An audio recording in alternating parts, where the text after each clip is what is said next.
Tonight we're on Exodus chapter 25. The title they have is Supplies and Directions for the Tabernacle. Verse 1 and 2 says, And the Lord spake unto Moses, saying, Speak unto the children of Israel, that they bring me an offering. Of every man that giveth it willingly with his heart, ye shall take my offering. Last week we had left off on 24, where Moses, several of them had went towards the mountain. He had left a big majority there, but him and Joshua had went on up a little further, and they waited there 6 days for the Lord to give them the signal, or give Moses a signal to come on up into the mountain. And when they did, then this is where we pick up tonight. And he's telling them, as he did in the 10 Commandments, now he's giving them specific instructions. He gave, of course, the 10 Commandments, the first several, the chapters that we had, and then the last 3 chapters before that, or after that, was the judges, the kind of specifics on helping the judges to rule. And then last week, it was talking about the going up to the mountain. And tonight we're talking about specifics, and it'll continue on for a couple of chapters on the tabernacle, what we're going to be doing and the different parts of the tabernacle. And so here he's saying, tell the people, bring an offering. Every man that giving with a willing heart, he shall take my offering.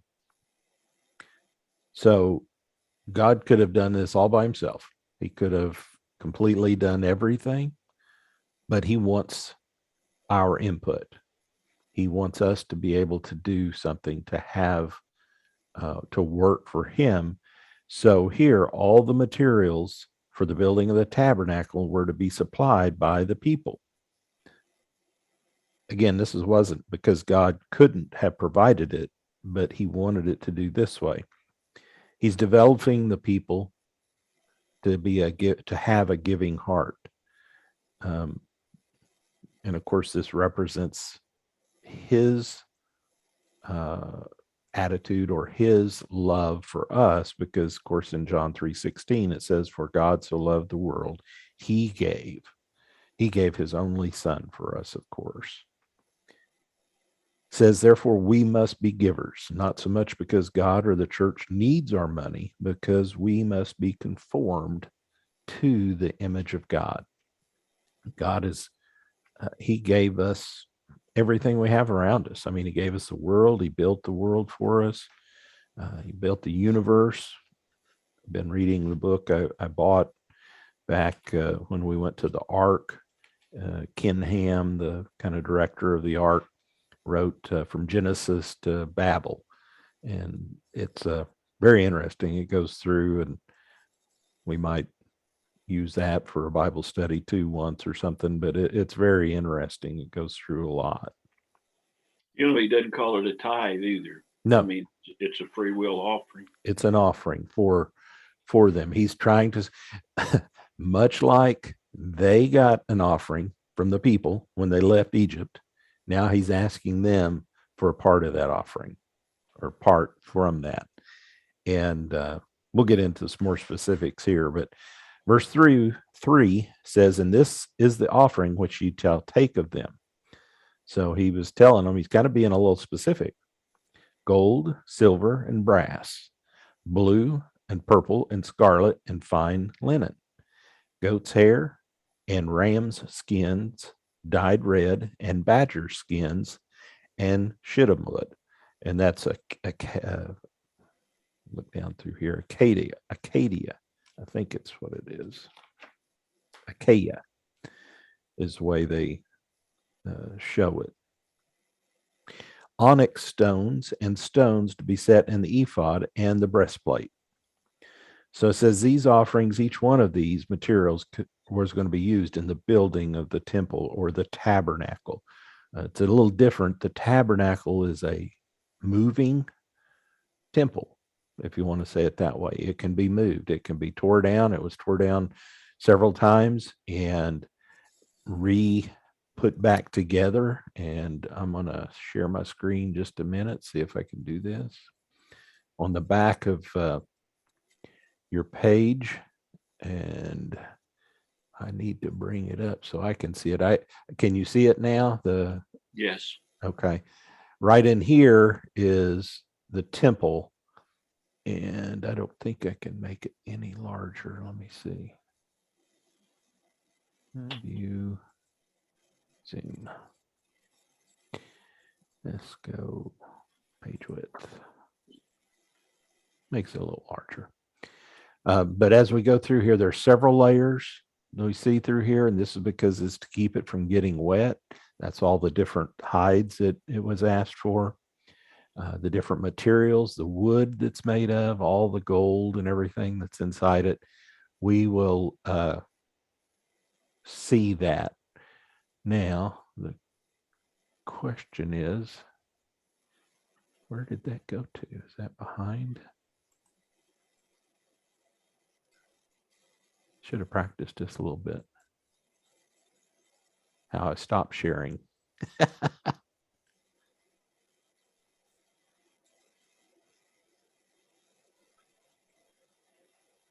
Okay.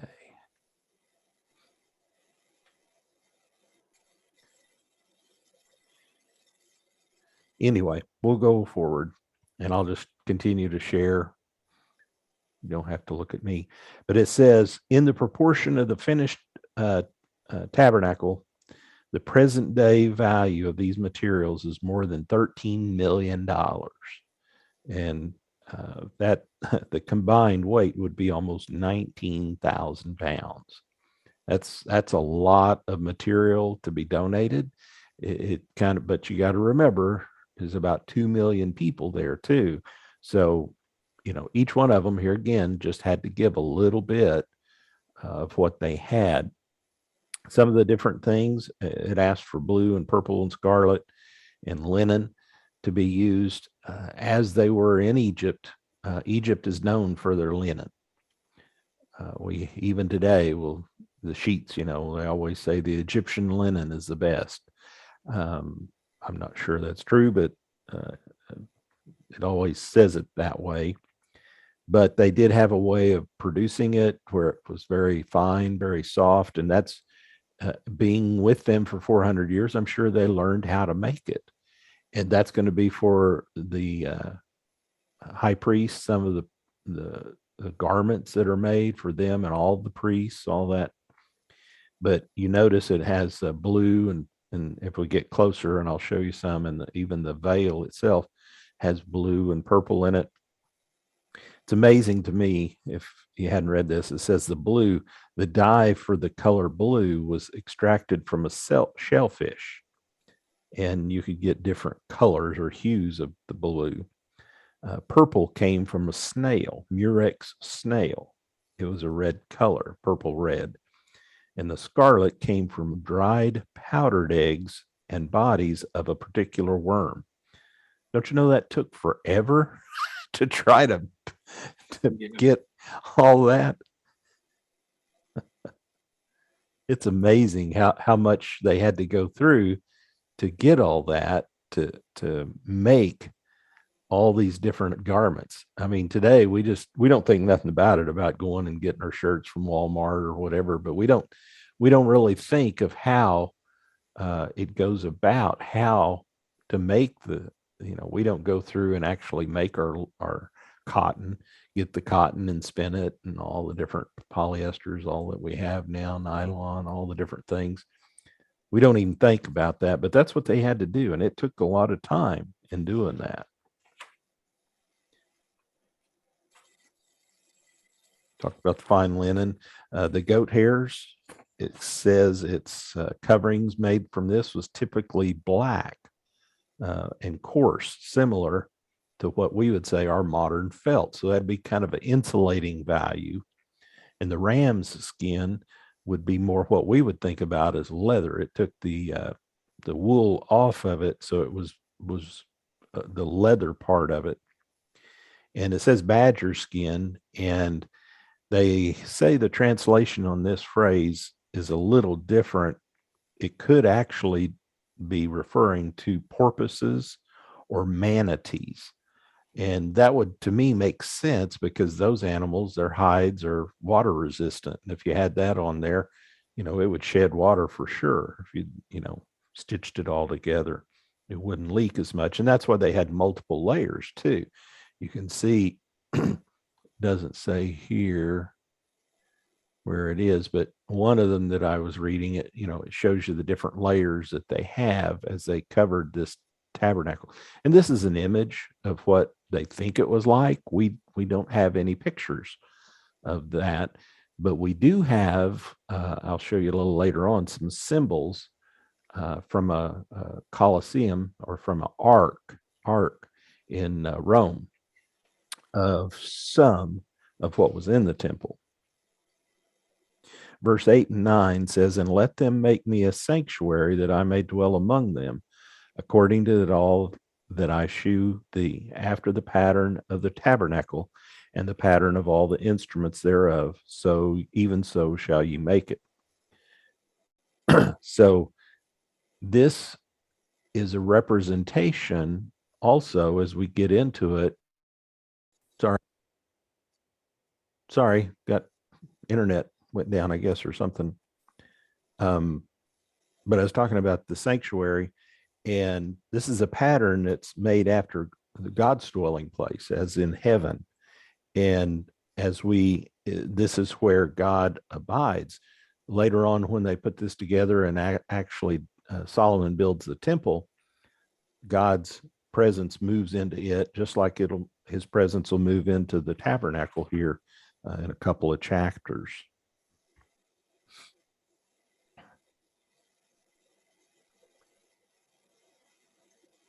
And it tells them, do it according to the pattern that I have shown you in the pattern of the tabernacle.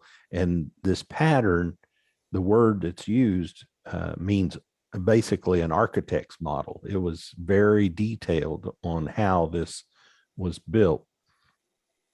Then he goes into the different structures that's in there, the different furniture items, if you want to say it that way. Verse 10 starts out, "And they shall make an ark of acacia wood, 2 cubits and a half shall be the length thereof, and a cubit and a half the breadth, and a cubit and a half the height thereof. And thou shalt overlay it with pure gold, within and without shalt thou overlay it, and shall make upon it a crown of gold round about." And where did I put that? There it is. I'm going to try to share again and see if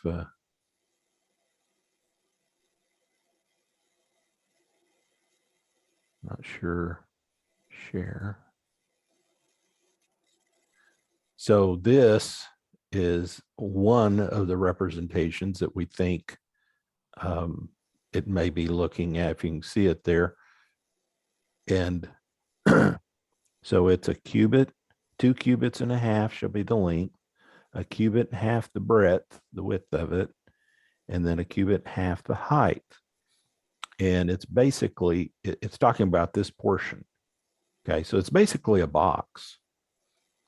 It says the ark was a box that was of acacia wood, and it was overlaid with gold, both outside and inside, and is 3 foot 9 inches long, 2 foot 3 inches wide, and 2 foot 3 inches high. Now, those are approximate because we really don't know. There were different types of cubits, so we really don't know how long or how the measurement of a cubit was, but that's approximate of what it might have been. So, and said, verse 12 continues on, "And thou shalt cast 4 rings of gold for it, and put them in the 4 corners thereof, and 2 rings shall be in one side of it, 2 rings on the other side.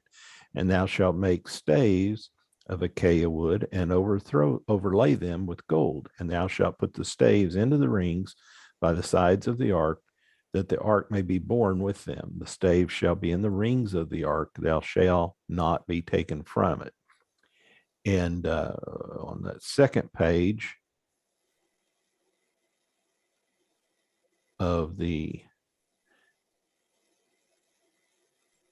we go. This is an acacia tree. If you can see it, you can look at it on your paper a little better, and you can look at it online. But it's a very hard wood. It's harder than oak. So it's one of those things that, as they were building this, is very dense wood, and it would hold up well. So that's kind of what they built of all these that weren't considered, well, the Ark of the Covenant and some of the others. Now, some of them it'll say build it of entirely gold, of stamped gold or beaten gold. I mean, but it had rings in it, and it had the poles that they actually carried it on. Now, if you remember the story, that they when David was carrying it from it, they didn't make it all the way back to the tabernacle. They made it, the Philistines had stole it, and because of it, they had a bunch of trouble, and they had to stop at a farmhouse. They left it there at the farmhouse, and when they tried to move it, Uzzah reached out and was holding it to trying to keep it from falling, and because of that, he died, because nobody was supposed to touch the ark. And it that ark, there is a top to it, and we'll get that in the next one. But verse 16 says, and thou shalt put into the ark of the testimony, which I shall give thee. So the ark is a container. Like I said, it's a box, and the top comes off of it.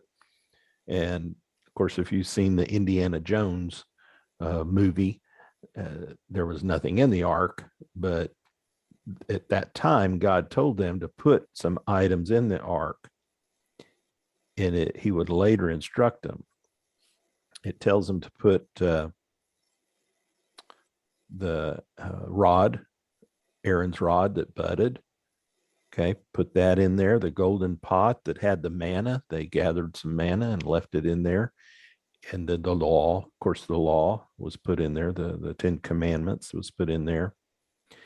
And the covenant we talked about last week, when they took the covenant, that was put in there also. And when they did, then they covered it up. And that covering is called the mercy seat. If you guys have any questions or anything, just interrupt me. I'm just babbling on. So verse 17 says, and thou shalt make a mercy seat of pure gold. So the bottom was the wood overlaid with gold, but the top was pure gold. 2 cubits and a half shall be the length thereof, a cubit and a half the breadth, and thou shalt make 2 cherubims of gold, of beaten work thou shalt make of them in the 2 ends of the mercy seat, and make 1 cherub on the one end, and the other cherub on the other end. Even the mercy seat shall ye make the cherubims of the 2 ends thereof. If we go back and look at that representation, you can kind of see it again. Here's the 2 cherubim, the 2 angels that is on the mercy seat. And it talks about, it also said on the previous one, make a little ridge about it to hold that in. So they do. And then up here, now right in here is where the glory of the Lord, this is the mercy seat per se. This is where God's presence was between the angels on top of that. It says actually the lid of the ark was to be made of pure gold, and the cherubim symbolized God's attendants and his messenger spirits. And because of this, these aren't considered to be idols for them. This was a representation for them to show them. They don't worship these angels. It's just showing them what it, would look like. And I've seen all different types of, if you go on internet and look, all the different representations, because we don't know exactly what it looks like or what it did look like. Now, later on in the Old Testament, the ark was hidden, supposedly away from the invading territory, the invading nations, and it was hidden. And I keep reading things on the internet that they say that some of the rabbis know where it is, and when the temple is rebuilt, they will bring it out. Don't know that for sure, but that just about everything else that was in the temple when Rome sacked it in 70 AD, they took it, and they took the altars, they took the shewbread, the lampstands, all the little tools that they had. They took that. But here, this is where he says he will speak from above the mercy seat, from between the two cherubim. Now, where's these and the next one's going to be held at? In the holies of holies. That's right. They're back there in that temple. If you notice the back part of that, behind that veil, that's what they showed. That's what's in there. Now, you can just imagine this tent. It's all covered up. And it's basically what it is. It's a big tent covered up. It's dark as dark can be. Even when it's light outside, it's dark. So they had to have some candle stands, and they had the menorah that was in there. And we'll look at it in just a minute. It'll tell us about that. In the next one, 23, says, thou shalt also make a table of acacia wood. 2 cubits shall be the length thereof, and a cubit the breadth thereof, and a cubit and a half the height thereof. And thou shalt overlay it with pure gold, and make thereunto a crown of gold about it. That's kind of the ridges that was talking about here again. And thou shalt make unto it a border of a handbreadth round about.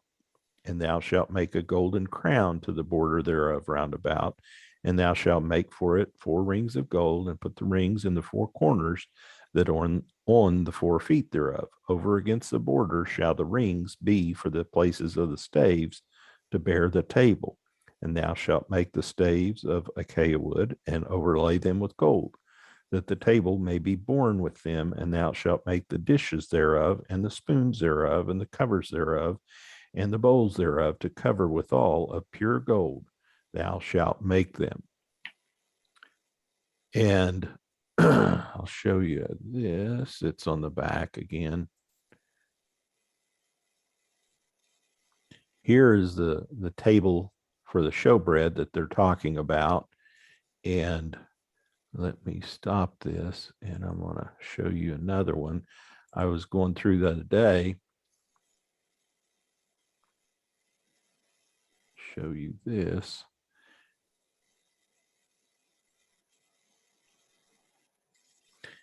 This is from the Temple Institute that I see on Facebook. You may follow it or you may not. Here is what they have built, evidently already for the coming temple. This is the table of the showbread. And this is not shown in the Old Testament, but they built 12 shelves, 6 on each side. And that's where they actually put the bread when they come. And then they have a little bit of frankincense in these, and they put a little bit of frankincense on each one of the bread. But that's where they go in and put that. And then once it's taken off, I think it's weekly, they change it, or every so many days, they change it. And then the priest can eat it, that bread, and only the priest can eat that bread. And I want to go back. We didn't mention it before, but on that one, it showed you a black stone. Here's the onyx stone. These are some of the gems that they talked about. And these are the ones that's going to be in the ephod that we see here, the high priest that has it. But there are other stones also that they asked them to have. And let's see. Again, they have rings on it to carry it. Now that we don't know it, it's the same thing, that it shouldn't be touched, I'm guessing, because of that. And in verse 30, it says, thou shalt set upon the table showbread before me always. The table of loaves were set out, the 12 loaves were set out. And showbread, it literally means the bread of faces. And this was the bread associated with and to be eaten before the face of God. And one commentator says that it's called presence bread. It says, according to Leviticus, the showbread was made of fine flour, and 12 cakes of showbread, one for each tribe of Israel, was set on the table, sprinkled lightly with frankincense. There it is. Once a week, the bread was replaced, and normally only the priests could eat the bread. Now we know later on David did take some of that when his army was coming through and they were so hungry they didn't have anything else to eat. So, but normally that, and this is, I mean, to me, I'm going to go back to this one. I like this representation better. Don't know how it is, but this table, it shows the bread right here. Those look like pancakes, don't they? And I think it's the unleavened bread. That's kind of why it would last a week or so, because sometimes that bread wouldn't last very long, I wouldn't think, if it had any yeast in it. It didn't have any yeast in it, did it? No, this wouldn't. So you could take it. It's kind of, I guess, like the hardtack or the crackers that we have today. Those will last a good while. And verse 31, and it goes into, thou shalt make a candlestick of pure gold, beaten work shall the candlestick be made. His shaft and his branches, his bowls, his knops, and his flowers shall be of the same. 6 branches shall come out of the sides of it, 3 branches of the candlestick out of the one side, and 3 branches of the candlestick out of the other side. 3 bowls made like unto almonds, with a knop and a flower in one branch. And that, while I'm reading this, I'll scroll on down.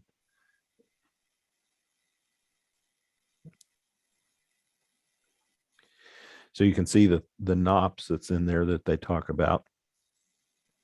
And in the candlesticks shall be, so 6 branches. So there we see the 6 coming out from each side, and there's 1 coming up out of the middle. And then on the top, they have the little flowers that they come out of, or these could be the flowers. I'm not really sure. Don't have a great picture of it.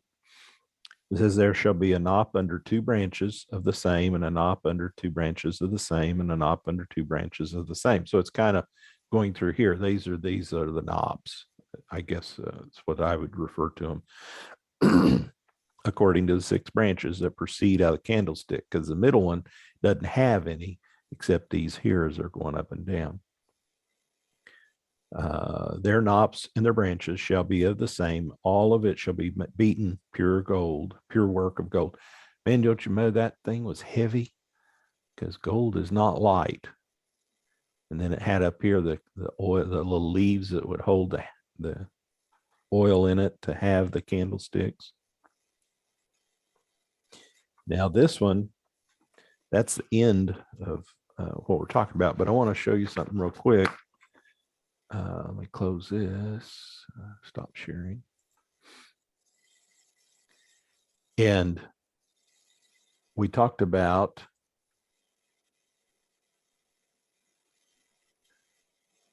right here, there's an ark here. You can kind of see it here, the Ark of Titus. When the Emperor Titus, here's a better picture of it.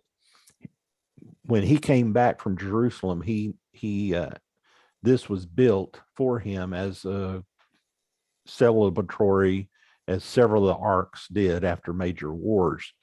Well, on this ark, on this side, one of the sides, there is this relief that we can see. And here it's showing a pretty detailed picture of, or not a picture, but a sculpture of the ark. So of the candlestick, it does represent it. Now there's been some problems here. It's kind of hard to see. And then if you go to this one, it's a little bit harder to see, but here's the table of showbread. It was also there. And I thought I had a closer up view of that. But so we do have something that's more, maybe this one will show it a little better. It's right here. It's not as in much relief, so a lot of the weather has got to it, but you can kind of see it. And there, if you go online, you can look on it and see there's a lot more detail for that. And it looks a lot like, what they are building of the showbread. So I don't know. I just, it's interesting history lesson, I think. Oh, here's a good picture. Let me go back real quick. I'd here you can see it a lot better. They have kind of these horns. I guess they brought them out of the temple too. Some of the trumpets that they made, but you can see how, I mean, this was over 2,000 years old. So some of these, the statues, or the, not really statues, but how they've carved this, they're missing their arms and their legs. And that's why part of this is missing. Part of this up here is caved in, all this, and part of the table's gone. But you can see it. They're carrying these on their shoulders. Here's the poles that they have. They don't have any poles, but it's much like what we looked at the pictures, what they represent. So I don't know. I just thought it was really interesting to see how that looked like. I think that's all I had. Yeah. Any questions or any comments or nothing? Is it snowing where you're at? Yeah. Glad we didn't. I mean, I wish we could have got together, but well, I'm going to end I don't know how you end the record. I guess there it is, recording. Stop.